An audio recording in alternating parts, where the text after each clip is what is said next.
Assalamualaikum warahmatullahi wabarakatuh. Selamat pagi, selamat beraktivitas teman-teman semua. Pada pertemuan hari ini saya mohon maaf tidak bisa menghadiri kelas secara langsung sehingga saya buatkan materi pada hari ini berupa video pemaparan. Pertemuan kita yang terakhir kita akan membahas hukum, etika, dan tanggung jawab sosial dalam bisnis. Meski yang kedua, hukum bisnis ya. Apa sih hukum bisnis itu? Kenapa bisnis harus diatur dalam sebuah hukum?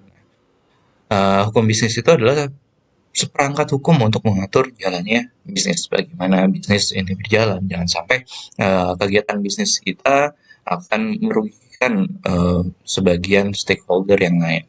Berdasarkan undang-undang atau peraturan pemerintah, peraturan pembentukan perusahaan, penanaman modal asing, penanaman modal dalam negeri, perizinan, peraturan tentang bentuk usaha bisnis, peraturan tentang kerjasama bisnis, peraturan tentang proses bisnis, HKI, hak cipta, hak merek, dan hak paten. Ini adalah hukum yang mengatur kegiatan bisnis yang ada di Indonesia. Jadi segala sesuatunya yang berkaitan dengan bisnis diatur bagaimana bisnis itu bisa berjalan dan tidak merugikan stakeholder yang lain. Lalu apa sih etika dalam bisnis? Ini adalah keseluruhan dari aturan-aturan etika baik yang tertulis maupun tidak tertulis mengatur hak dan kewajiban produsen dan konsumen serta etika yang harus dipraktikkan dalam bisnis. Nah, biasanya etika ini merujuk pada uh, pemahaman baik buruk dari sudut pandang seorang. Biasanya orang baik pasti bilang berbohong itu tidak baik, dan bagi sebagian orang bohong itu boleh kok, ada kebaikan di dalamnya. Tapi secara psikologis manusia bilang bahwa bohong itu adalah perbuatan yang tidak baik, baik itu dari uh, Indonesia ataupun dari negara lain. Pasti perspektifnya sama bahwa berbohong itu tidak baik dan kejahatan itu suatu hal yang tidak. Nah, di sini ada hak dan kewajiban konsumen. Yang pertama hak ya, kenyamanan, keamanan, keselamatan dan mengkonsumsi barang ataupun jasa ya. Nah, di sini uh, kita sebagai konsumen punya hak keamanan dari produk yang disampaikan oleh produsen. Ada nggak sih produk yang membuat konsumennya nggak enak atau nggak nyaman? Nah, kalau lihat kondisi sekarang ini ada pinjol ya, pinjol kan sangat mudah tapi keamanannya itu luar biasa kurang baik ya. Dimana ada beberapa pinjol yang eh, tidak legal, kemudian menaruh bunga yang tidak wajar sehingga kita walaupun udah bayar sebesar pokok dan bunganya, kita pinjaman kita masih tetap ada. Nah, ini kan hal yang eh, tidak sesuai dengan hak yang wajib diterima oleh konsumen. Lalu memilih barang jasa sesuai dengan yang tukar yang dijanjikan. Ini bebas ya, kita punya hak untuk memilih. Kemudian mendapatkan informasi yang benar. Biasanya kalau dari kemasan produk ada tuh komposisi, informasi nilai gizi dan lain sebagainya. Kemudian hak didengar pendapat atau keluhannya. Bahkan tiap-tiap perusahaan punya eh, konsumen 24 jam untuk melayani keluhan konsumen. Kemudian perlindungan konsumen dalam sengketa atau advokasi. Kemudian Anda mendapatkan pembinaan dan pendidikan, lalu dilayani secara tidak diskriminatif dan mendapatkan ganti rugi. Lalu kewajibannya apa sih? Kewajiban dari prosedur pemakaian produk demi keselamatan. Biasanya ada uh, cara penggunaan atau instruksi pemakaian. Nah, gunakan sesuai dengan yang dianjurkan ya. Lalu beritikat baik dalam bertransaksi. Lalu membayar sesuai kesepakatan nilai tukar dan mengikuti upaya penyelesaian hukum secara patut ataupun advokasi. Ini saya agak cepat ya, mohon maaf ya. Kemudian hak dari produsennya apa sendiri itu menerima pembayaran sesuai kesepakatan, mendapatkan perlindungan hukum, pembelaan diri dalam penyelesaian hukum sengketa konsumen dan rehabilitasi nama baik jika secara hukum terbukti tidak merugikan konsumen. Kewajibannya apa sih? Beretikat baik dalam bisnis, memberikan informasi yang benar, melayani konsumen jujur dan tidak diskriminatif, menjamin mutu produk sesuai standar dan memberikan kesempatan uji coba produk serta memberikan ganti rugi jika produknya merugikan. Nah, untuk uji coba biasanya teman-teman kalau datang ke pusat perbelanjaan beli busana biasanya ada tempat buat nyoba produk tuh, atau kalau mau main ke dealer mobil atau motor ada namanya eh test drive. Nah, ini kan untuk menguji coba produk. Itu adalah hak konsumen dan kewajiban sebagai produsen. Jadi perlu diperhatikan ya antara pembagian hak dan kewajiban.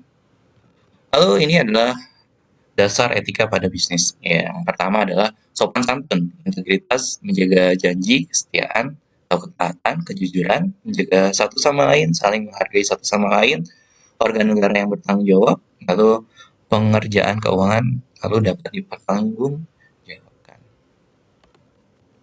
Tahapan pengembangan kerangka kerja etika itu mengakui dimensi etika yang ada sebagai landasan alternatif pengambilan keputusan, lalu mengidentifikasi siapa aja sih pemilik kepentingan kunci yang terlibat dalam pengambilan keputusan. Yang ketiga, membuat pilihan alternatif dan membedakan antara tanggapan etika dan bukan etika serta mengevaluasi dampaknya. Sebelum kita masuk ke prinsip etika, yang mau saya sampaikan adalah sisi UAS ya. Teman-teman bisa mempelajari dari pertemuan setelah UTS sampai pertemuan pada hari ini. Nah, dari tiap-tiap pertemuan saya berikan paling tidak ada beberapa soal ya. Jadi nanti teman-teman akan menemui dua jenis soal pada UAS besok. Silahkan dipersiapkan. Ada dua jenis soal yang diminta kecermatan dan ketelitian teman-teman serta pengekspresian sejauh mana sih pemahaman teman-teman terhadap materi yang disampaikan. Lalu di sini prinsip etika ya. Etika itu perlu adanya kepercayaan, kejujuran, keadilan, dan simpati. Kenapa sih bisnis harus etis? Yang pertama, meningkatkan harapan publik terhadap bisnis kita. Yang kedua, agar pebisnis tidak melakukan tindakan yang membahayakan stakeholder lain. Yang ketiga, agar meningkatkan kinerja perusahaan. Yang empat, meningkatkan kepercayaan di antara pihak yang terlibat dalam bisnis. Yang lima, agar bisnis terhindar dari penyalahgunaan internal ataupun eksternal yang tidak etis, agar mampu menghindari terjadinya pelanggaran hak hak pekerja. Yang keenam, kemudian yang ketujuh terakhir agar tidak memperoleh sanksi hukum.